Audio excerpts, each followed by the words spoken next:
if words create images, then the vocabulary that you use is the picture you're painting in your prospect's mind. So the question is, what picture are you painting with your paintbrush? My name is Harvey Lemus, and this channel is dedicated on educating you on marketing, everything business, everything sales, everything that has to do with the human mind in relation to business, marketing, sales, etc. So what we're going to be talking about today is you're going to learn how words impact all of your communication, and I'm gonna do it in the simplest way possible. So we're gonna talk about four things. We're gonna talk about interpretation versus perception, which I kind of mentioned in the last video.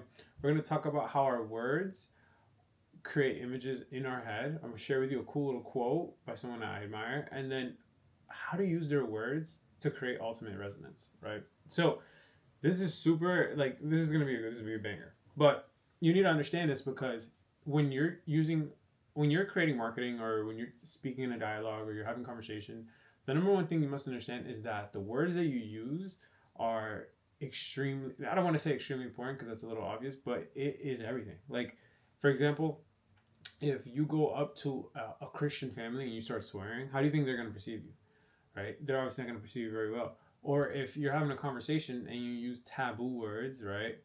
Like words such as, um, let's say, what says that you have to do it? If I and then someone's natural response to the word have to is, well, I don't have to do anything, right? So what words you're using that are taboo that have bad reputation, and how can you change those words for more neutral, better received words, right? That's just one example, but this is how words impact your everyday communication, not only just in your everyday communication, but in your marketing, and your ability to diagnose what's effective and what's not is how great of a communicator you are, how well received you are by a majority of people.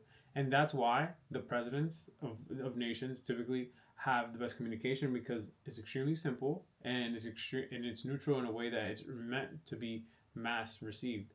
Kind of like in the music industry, the genre of pop is meant for music, and it's popular, right? It's meant for the masses.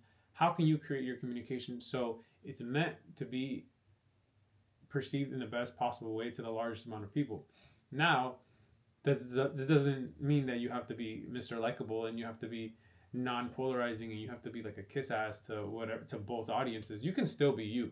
Not saying you don't have to be. Not saying you can't be polarizing, but the question becomes: how can you use language in a way that resonates most to the audience that you're using, right? So, if you want to attract super conservative people, then you may speak with a little bit of crass. You may be a little less, a little less stuck in your own ways in terms of your words. If you were speaking to, like, let's say like the more democratic type of people, then you want to be more involvement, right? You want to be more progressive, as they say. So, depending on the audience that you're speaking to, the word choice is extremely important. So that's why when you're speaking, the question becomes, how are you actually speaking in a way that it gets received well? So we're going to talk about that in the marketing context. So I mentioned in the last video interpretation versus perception. So what is a belief? Belief is your interpretation of a perception. Your interpretation of a perception. So what does that mean? For example, if there is a for example, like the blue versus gold dress, right? The whole controversy, is the dress blue, is the dress gold, blah blah blah.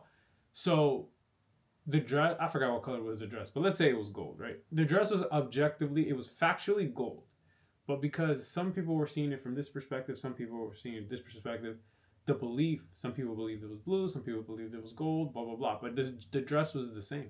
So why is it someone believed that it was gold? Why did some people believe it was blue? It's just because of the interpretation of how they saw it. But once they see it differently, now they can see the truth, you can say, right? So the question becomes is, how can you understand your target market's beliefs, right? How are they interpreting something, and how can you speak to that interpretation? And that's what's going to allow your message to feel like you understand them. And once you do that, then you have market resonance, and now they feel like you're speaking their language. So how are words important? Because if once you understand this, you're going to realize, now that you understand their beliefs, you can understand the exact words to use to get extreme resonance. And what happens when you use their words is you build trust. And Charlie Munger, one of the most successful people of all times, he talks about the only reason that we have, you have to clock in and you have to have boards of people, and the only reason you have to have all these rules and systems in place is because of lack of trust. And your ability to have high amounts of trust with people is what's going to allow you to get things done quickly. But the thing is, people have disappointed us in the past. So now we need to create these barriers. We need to create these systems, these processes in place where we can hold people accountable, because we know people are prone to fail, right? So we need to create things in place that remove us from that inability to keep up with their actions, because we obviously don't trust them. So we need systems, right?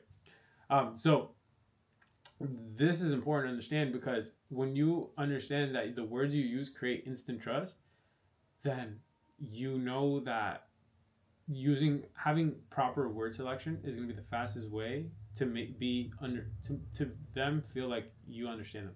And this is why studying book titles, studying Amazon reviews, looking at forums, Facebook groups, understanding the type of quotes, the phrasing, the words they're using, and using that in your marketing is why copywriting is not created, it's formulated. It's a plug and play type of thing.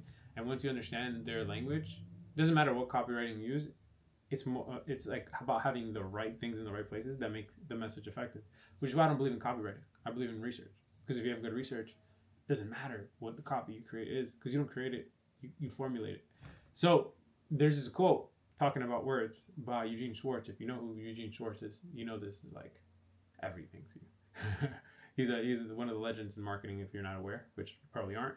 But he has this quote, so good. It says, "From words you have generated images." So that means, I'm going to say the quote, then I'm going to explain it. From words you have generated images, and from these images you will generate sentences.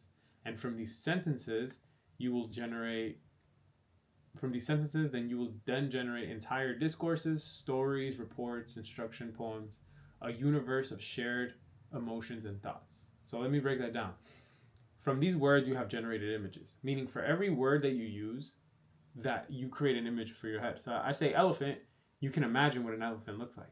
But if I were to say lion, and then you're thinking of an elephant, then we're not in communication. Then what I'm saying is not being received. So you got to understand the words that you use.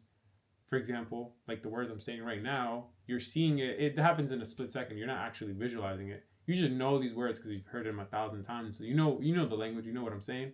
So you can do it really quickly. But for example, when I am portraying this image with my language, you understand what I'm saying. And the only reason you understand it is because in your head you generate images, and that's how language works. It's I say a word and it comes up in your head really fast, and you know what it means. And once you can string on sentences, you can interpret things a lot faster. Which is why language is the most effective way of communicating, because I can explain things. And rather than back then, like scribes and all these people, they used to draw things out. Think about if you had to draw what I'm saying, compared to if I can just say it, you can interpret it a lot faster, which is why language exists. So from words, you have generated images, and from these images, you will generate sentences. I'm conveying sentences, right? Image in linear sequences is sentences. And from these sentences, then you will generate this is the best part, entire discourses, stories, reports, instructions, and poems, a universe of shared emotions and thought. So because of this language that I'm using, you're now going to be able to have conversations based on this. You're going to be able to tell stories. You're going to be able to create reports, so informational products, instructions, how-tos, very informational, poems. So you can also convey it in a way of art. And then the last part is a universe of shared emotions and thoughts. So because we have language, then we can be humans. And that's how I interpret a universe of shared emotions and thought, because that's a very human-like experience. We're allowed to portray ourselves and be as spiritual and to display our love for things with words, because words are the foundation of language. So like from words you generate images, so we see these images, and then from images you generate sentences. So the root of all of stories, reports, instructions, artistry, all of this comes from words. Like if it wasn't for a word existing, we wouldn't be able to do all this other stuff. So that's why when you use a bad word, you break trust. People don't like you. People, they hate you. People rather not hear from you. People will block you because the words you're giving that you're giving them, you could say, the images that's created are bad, painful ones. It's ugly to them. So they literally generate disgust because our minds can't tell the difference between our imaginations and our thoughts. So when you're using words that they don't like, if it's, for example, like rape, or if you're swearing, or if you're using um, like insults, then they see how you're communicating with them, and then they get disgusted by it, and then that's why they feel that way, because they created that image. You created that image, and now they see the image, and now they're disgusted by it. So that's why you can hear disgusting stories, disgusting maybe news reports, maybe just bad ways of explaining things, and you kind of go like, oh, like, ew, or you turned off by it. But why are you turned off? Is because the words they use created that images. So to come up with the ultimate message here, this is how words are important, because words create sentences, and from these sentences you generate entire images. It's like these mini movies from hearing one sentence, which is so cool when you really think about it. And that's the foundation of marketing. It's the word choice that you use to create a certain belief, or a certain way of looking at something that is objective. So like interpretation of perspective.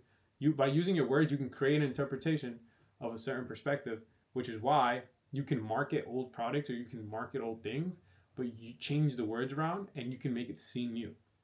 And that's how people are able to create brand new campaigns over and over. It's by having, and they call it like new positioning, but in reality, it's just changing the words around.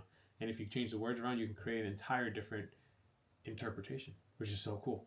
Because the perception, the thing itself is the same. It doesn't change. But then the way you interpret it is different. And we call that positioning in the marketing world.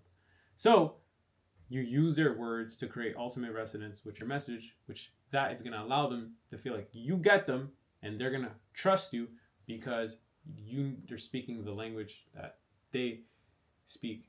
You're seeing the same things they're seeing, which creates connection. So think about how you can be more selective. Like when next time you're out and you're meeting new people, maybe you're talking to some strangers, try to mirror them a little bit. Understand who they are, where they come from, and then use the same vernacular as them, right? Use the same vocabulary, because you're going to notice how quick you're going to be able to build trust, build rapport. You're going to be able to, how quick you're going to be able to build a relationship, how quick they're going to be to like you, because you guys see the world the same way. You guys have the same images, right? Because you're using the same words. But if you were to be like the opposite, like if I'm meeting someone from the South and they're using all these these Southern words, and then I speak like I'm from the North, they're just not gonna like me as much. There's gonna be a little bit of not distrust, and it happens because of the word choice. If I'm a guy and I'm in a group of girls, I'm not gonna speak like I talk to my guy friends. I may change my vernacular to mirror them, because they're gonna trust me more, and I'll be a part of that friend group if that's what I want. Or if I'm with guys, I'm not gonna speak like a girl does, because they're gonna be like, "Yo, f off, bro. You're not one of us, clearly." So that's how, and it's the same thing for marketing. If they're seeing an ad and the ad isn't using the same words that they would use, they're just gonna be like, oh, "This is irrelevant. F off, bro." So that's why words are extremely important. And the better you're able to understand who you're speaking to and to use their words to get their attention, to create their interest, to create desire, and then to get them to act, is how you're going to be able to create marketing that strikes their soul and resonates with them. So hopefully that was helpful. If that was, then like and subscribe, and I'll see you on the next one. Thank you.